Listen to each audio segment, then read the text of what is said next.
Exorcism, what do think of it? एक ऐसी process जिसमें एक प्रोसेस इंसान के अंदर से डीमंस को निकाला जाता है या फिर डेवल्स को निकाला जाता है। एंड सुनने में काफ़ी अजीब सी एंड बहुत अनविलिंग चीज़ लगती है। एंड इसके बारे में इसलिए इसके बारे में कोई बात नहीं करता, पर मैं तो करूँगा because I am brave. So yeah welcome to another video of exorcism fragment 1।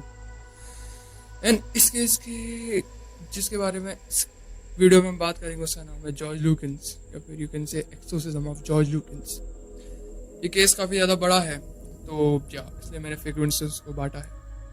अगर आपने मेरी पहली फ्रेगमेंट नहीं देखी मर्डर की, द मोस्ट ब्रूटल मर्डर्स, तो आप जाके देख सकते हैं। So let's come to the topic.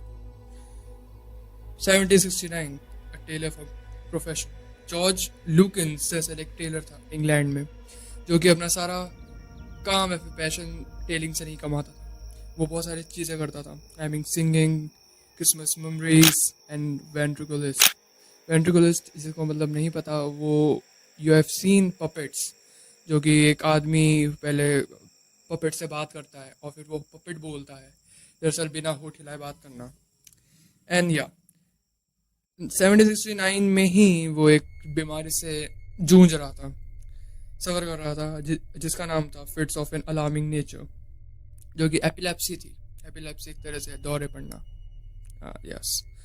And एक बार जब वो मेमोरीज प्ले कर रहा था, जब उसको डिवाइन स्लैब का एहसास होता है। वो जब मेमोरीज, सिंपल सी बात बोलूँ तो एक एक्ट होता है क्रिश्चियनिटी में, जैसे फेस्टिवल में। अगर आपको और जानना है तो आप खुद सर्च कर सकते हो। एहसास होने के बाद उसको स्पिरिचुअल फोर्स या स्पिरिचुअल अवेकनिंग का रियलाइजेशन होता है।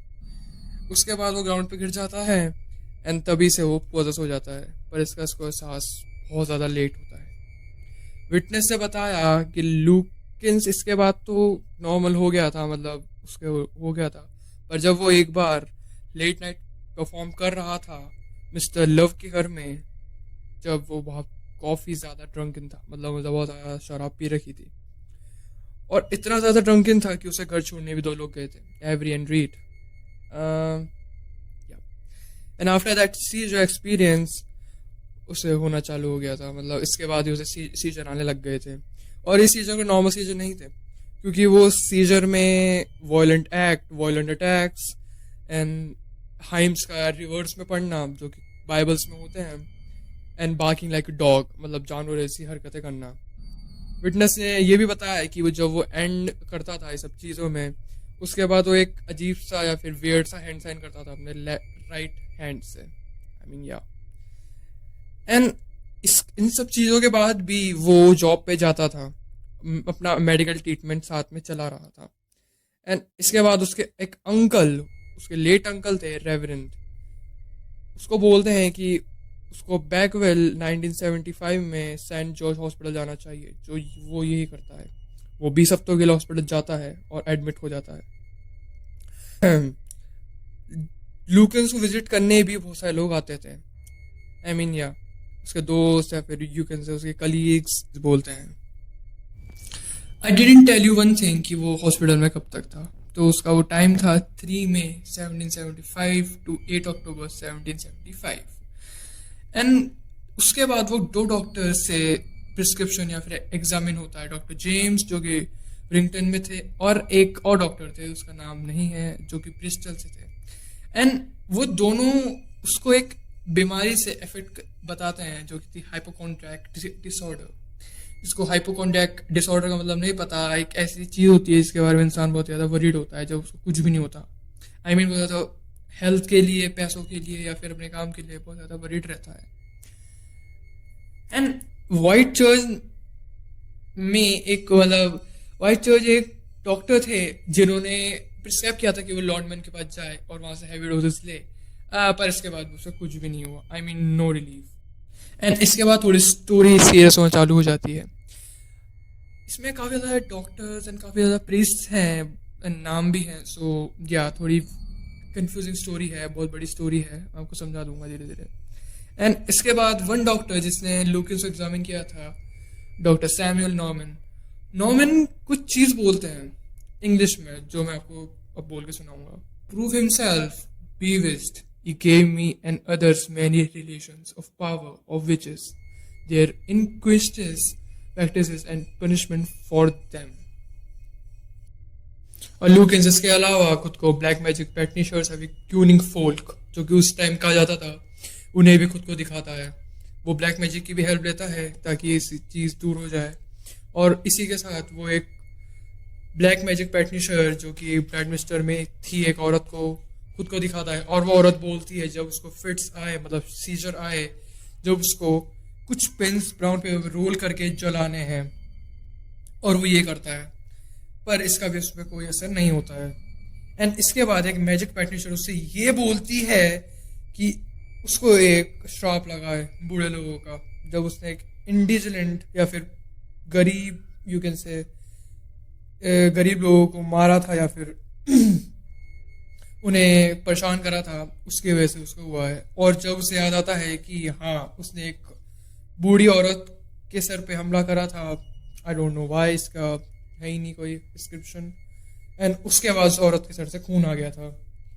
एंड इसके बाद जॉर्ज ने रिचर्ड बैकहैम जो कि उसके अंकल थे उनके पास वापस चला जाता है. एंड इसके जाने के बाद 1787 में उसको सीजर वापस आ जाता है जब उसका सीजर कुछ सालों के लिए बंद हो गया था. एंड उसके बाद भी वो यही नहीं बोलता कि अटैक विचक्राफ्ट है, विचक्राफ्ट या फिर किसी ब्लैक मैजिक की वजह से हुआ है. वो डायरेक्ट बोलता है I am processed with a devil.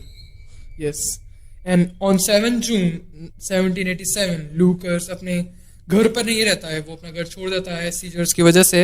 And Radcliffe street पे एक घर लेता है और जिस आदमी से वो घर लेता है उसका नाम है वेस्ट कोट. मैं आपको इसलिए सब जानकारी दे रहा हूँ क्योंकि सब जानकारी दी हुई है लास्ट गैस आई मीन कि एक वेबसाइट पे जहाँ से मैंने ये सब लिया है. एंड वहाँ पे उसको बहुत शौक लगता है क्योंकि उसे वहाँ पे एक औरत मिलती है. आई मीन जो औरत टेम्पल चर्च में 9 साल से काम कर रही थी और वो उसी के गांव में थी. एंड यहाँ से स्टोरी बहुत ज़्यादा इंटरेस्टिंग होना चालू हो जाती है, तो ध्यान से सुनना. जिस औरत की बात कर रहा हूँ उस औरत का नाम था सैरा बार्बर. सैरा बार्बर उसी खुद की गांव की थी और वो लूकेंस की केस में जानती थी ड्यू टू हिज हस्बैंड, उसके हस्बैंड की वजह से. एंड सारा एंजेलिन विकार reverend Joseph and Easter book को लेके सैटरडे 31 मई 1788 को जॉय लूकेंस के पास जाती है उसको हेल्प करने के लिए, फास्ट फॉर हेल्प. एंड उसको बताती है कि उसने कैसे एक बूढ़े आदमी को भी सेम एक केस ऐसा करा था जो वो भी पोजेस था. एंड वो केस एक्स्ट्राऑर्डिनरी इसलिए था क्योंकि वो भी सेम स्क्रीम करता था, स्कैली वुमेन साउंड निकालता था एंड इवन हाइम्स को लाइक रिवर्स में पढ़ता था जो कि अच्छी बात नहीं होती है, एक सिंस माना जाता है क्रिश्चियनिटी में. वो ये बताती है कि उसको 18 साल का एक्सपीरियंस है, उसने बहुत सारी मेडिसिन एंड लोगों को दिखा रखा है. जॉर्ज बोलता है पर इससे उसको कुछ इलाज नहीं होता. And many more. एंड उसके खुद के गांव के लोग भी उससे बोलते हैं कि तुम्हें सारा बार्बर या फिर किसी ऐसे प्रीस्ट को दिखाना चाहिए अपने डीमन को बाहर निकालने के लिए. और उसने खुद एक्सेप्ट कर लिया था कि वो 7 डेविल से पोजेस्ड है. मैं बताऊंगा क्यों है, उसने 7 डेविल से क्यों बोला. एंड वो एक चीज बोलता है कि 7 players of Kellyman who could ask deliverance for him in faith. ये इसका ये मतलब है कि अब मुझे सिर्फ कुछ प्रीस्ट ही बता सकते हैं, मतलब 7 players of heaven ही बचा सकते हैं इस लाइक पोजेशन से. एंड इसके बाद ईस्टर बुक कुछ बोलते हैं, आई मीन मैं आपको पढ़ के सुनाता हूँ. Little expecting that an attention to such a pitiable case would have produced such a torrent of opposition and liberal abuse upon the parties concerned in the relief. The claim of 7 demons is significant, braved of New Testament assertion of Mary Magdalene was possessed by 7 demons. And अब तो आपको समझ में आ ही गया होगा जो Christian मेरी video देख रहे हैं कि मैरी मैगडलीन कौन थी. मैरी मैगडलीन जीसस क्राइस्ट की फर्स्ट फॉलोअर और डिसाइपल थी, जिन्होंने उनका क्रूसिफिकेशन भी देखा था। एंड बाइबल में ये लिखा है कि वो 7 डेवल से पोजेस थी। सो या इसमें एंड ये सब जो मैंने आपको अभी पढ़ के सुनाया, मैं उसको एक हिंदी में ही बोल देता हूँ, मैंने लिखा हुआ है तो मैं बोल देता हूँ। उन्हें इस बात की जरा भी उम्मीद नहीं थी कि ऐसे दयनीय मामले पर ध्यान दिए जाने से उनके मामले से संबंधित प्रश्नों पर इतना विरोध और अशांत दुर्विचार होगा। And this was for the part 1 of Joy Lukins, Exorcism of Joy Lukins. अगर आपको ये वाली वीडियो मुझे पसंद आई हो तो लाइक सब्सक्राइब जरूर करना। I recently open this channel, ये वैसे शायद सेकंड वीडियो है, सेकंड वीडियो ही है। Please support me and if you like that, okay, मैं आपको ऐसे नहीं बोल रहा, ठीक है। All the best, the end.